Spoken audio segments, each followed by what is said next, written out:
পূর্বকালে শয়তানকে মানুষেরা দেখতে পেতেন। একবার এক ব্যক্তি শয়তানকে বলল, আমাকে এমন কিছু শিখিয়ে দাও যাতে আমি তোমার মতো হতে পারি। শয়তান বলল, এ কেমন প্রশ্ন?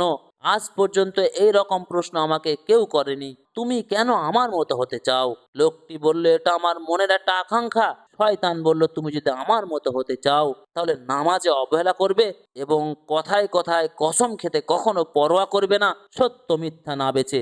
লোকটি তৎক্ষণাৎ বলে উঠল, আমি আল্লাহর সঙ্গে প্রতিজ্ঞা করলাম জীবনে কখনো নামাজ ত্যাগ করব না আর কখনো কসম খাইব না। এই শুনে শয়তান বলল, আজ পর্যন্ত আমার কাছ থেকে চালাকবাজি করে কেউ আমার কথা বের করে নিতে পারেনি, তুমি প্রথম। শয়তান কসম খেয়ে বলল, আমি জীবনে মানুষকে কখনো সৎ উপদেশ দেব না। প্রিয় মুসলিম ভাই বোন, শয়তানের এই কথার সঙ্গে আমাদের চরিত্রের যদি মিল হয়ে যায়, আমাদের উচিত আল্লাহ সুবহানাহু ওয়া তাআলার কাছে তওবা করে সঙ্গে সঙ্গে ফিরে আসা।